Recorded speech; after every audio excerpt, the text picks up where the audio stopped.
नमस्ते, जय महाराष्ट्र। मेरा नाम नंदिता खान है और मैं ऑल इंडिया ह्यूमन राइट्स की डिप्यूटी डायरेक्टर हूँ। मेरा एनजीओ है सृष्टि सामाजिक सेवा संस्था, उसकी फाउंडर हूँ मैं। और युविका फाउंडेशन भी मेरा एक एनजीओ है जहाँ पर मैं सेक्रेटरी हूँ। और मैं सोशल वर्कर हूँ। जहाँ पर लोगों को मदद लगती है वहाँ पर मैं कोशिश करती हूँ जितना हो सके उनकी मदद कर सकूँ।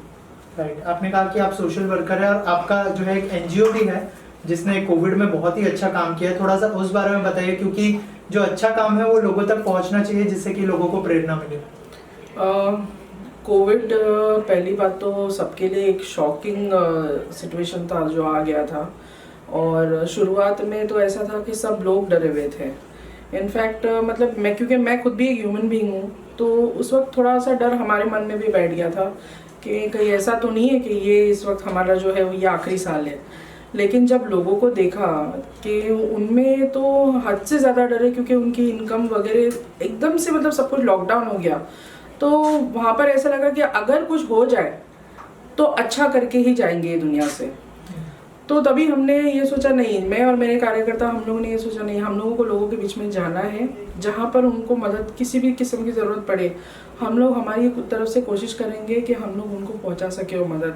खास करके उस वक्त रेशन, फूड सप्लाईज, फिर कुछ लोगों को उस वक्त तो ऐसा था कि हॉस्पिटल में एडमिशन वो बहुत ज़रूरी था, क्योंकि लोग क्रिटिकल हो जा रहे थे। अचानक से सांस लेने में तकलीफ़ हो रही थी, बुखार आ रहा था, सर्दी खांसी था। तो लोगों को ऐसा लग रहा था कि अगर सर्दी खांसी है तो भी हम मर ही जाएंगे, हम बचेंगे नहीं।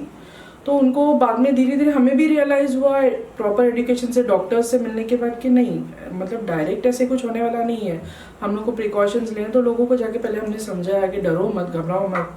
फिर उनका जो हॉस्पिटल एडमिशन वगैरह उसमें हमने हेल्प किया, उनको एडमिशन दिलवाया हॉस्पिटल में, हो सके जितना डॉक्टरों को समझाया कि बेड जैसे खाली होता है प्लीज़ हमारे पेशेंट को कंसिडर कीजिए, ये गरीब लोग हैं, अफोर्डेबल उनका जो ट्रीटमेंट है अफोर्डेबल नहीं है। फिर कुछ जगह पे ऐसा हुआ कि लोगों के बिल्स एकदम हाई हो गए, क्योंकि आप रियलाइज़ किए होंगे बहुत लोगों को उस वक्त वेंटिलेटर पे रखा गया, ऑक्सीजन पे रखा गया, तो वेंटिलेटर का खर्चा पर डे के हिसाब से बहुत हो जाता है। तो हमने वहाँ पर हमारे एनजीओ की तरफ से उनको कंसेशन दिलवाया, जहाँ वो भर सके उतना हमने भरवाया। कुछ लोगों को फ्री में भी, मतलब यहाँ तक कि उनका माफ़ करवाया जो बिल, वो भी कराया हम लोगों ने। राइट, ऑल्सो जो है कल आपको इसी अच्छे काम के लिए जो है गवर्नर साहब ने नवाजा है, तो थोड़ा सा उस बारे में बताइए और कितना प्राउड मोमेंट था आपके लिए राजभवन में अवार्ड रिसीव करना। देखिए, मैं उसको शब्दों में बयान नहीं कर पाऊँगी, बिकॉज़ वो एक ह्यूज अचीवमेंट था।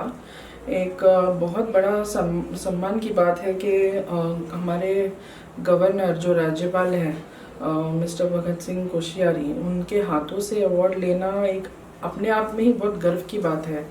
तो ये चीज़ मतलब ऐसा हमको लगा कि नहीं, मतलब हमारा काम कोई ना कोई तो देख रहा है और कोई ना कोई उस काम को सराह रहा है, मतलब they are proud of what we are doing. और इसी तरह हमको अगर शाबाशी मिलते जाए, हमारे काम को नज़रअंदाज नहीं किया जा रहा है ऐसा लगे हमको हर बार, तो कौन बैठेगा हाथ बांधे, लोगों को कौन हेल्प नहीं करना चाहेगा। प्लस वो खुद भी 80 ईयर ओल्ड है, ये उन्होंने कल बताया, और इतना होने के बावजूद भी वो 3 घंटा खड़े थे स्टेज पे अवार्ड देने के लिए। तो जब इतने बड़े सीनियर सिटीजन है, इतने बड़े प्लेटफॉर्म पे जब हमारे लिए, हमको सम्मान करने के लिए खड़े रह सकते हैं, तो हम लोग एज अ यंग जनरेशन जो है वो क्यों नहीं हेल्प करने उतर सकते लोगों के लिए। और आप बहुत सारी बातें की गवर्नर साहब ने स्टेज पर, आपने उसमें से कौन सा मैसेज जो है अप्लाई करने का सोचा और क्या कहना चाहेंगे उस मैसेज के बारे में? उन्होंने एक बहुत अच्छी बात कही है कि जो काम लोग कर रहे हैं कोविड में, खास करके उन्होंने एक चीज़ देखा कि बहुत लोग अलग अलग फील्ड से एक जगह पे, मतलब सब लोगों ने अपनी तरफ से जितना हो सके उतना लोगों को हेल्प किया है ग्राउंड लेवल पे आके। ऐसा नहीं है कि मतलब सिर्फ मैं एक सोशल वर्कर हूँ तो सिर्फ एक सोशल वर्कर बाहर नहीं आया था उस वक्त, मतलब आम जो लोग थे जिनके पास पॉसिबिलिटी थी कि जहाँ हम अभी किसी के लिए हेल्प कर सके वो भी आए। तो उन्होंने वो भी कहा कि बहुत बड़ी बात है। खास करके उन्होंने मीडिया की भी तारीफ़ की कि आप लोगों ने भी बहुत कुछ कवरेज किया, जहाँ पर इनफैक्ट मैं भी बोलूँगी मीडिया का धन्यवाद, क्योंकि एक आध जगह पे ऐसा था कि मतलब एडमिशन नहीं मिल रहा था हॉस्पिटल में, और बेड खाली होने के बावजूद भी वो लोग नहीं दे रहे थे। तो उस वक्त आप बोलेंगे ना, जैसे एक हम लोग क्या बोलते हैं, डमी जैसे जाके हम लोगों ने प्रिटेंड किया था कि हम पेशेंट हैं। तो उस वक्त मीडिया ने खास करके उस वक्त हेल्प किया था। वो हॉस्पिटल को बोल के मैं नाम नहीं लेना चाहूँगी, लेकिन सिर्फ मीडिया के धमकी की वजह से उन्होंने बेड अवेलेबल करवाया हमारे पेशेंट्स को। तो मीडिया का एक बहुत बड़ा योगदान है। और राज्यपाल जी ने ये कहा कि इस बार अगर हमसे अवार्ड ले रहे हैं तो मैं उम्मीद करूंगा और ये चाहूँगा कि आप जैसे लोग जो हैं यहाँ पर अवार्डीज अगली बार उन राष्ट्रपति के हाथ से अवार्ड लें। राइट, लास्टली मैम क्या प्लान्स है फ्यूचर के, और क्या क्या इनिशिएटिव लेने वाली है आप इन फ्यूचर, अगर उस बारे में कुछ बताएं।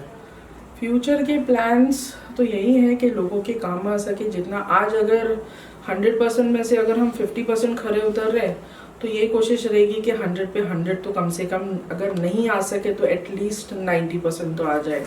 इतना है कि जब भी इस दुनिया से एग्जिट ले तो लोग हाथ जोड़ के बोले कि नंदिता खान बहुत अच्छी औरत थी। Okay ma'am, thank you so much and all the best.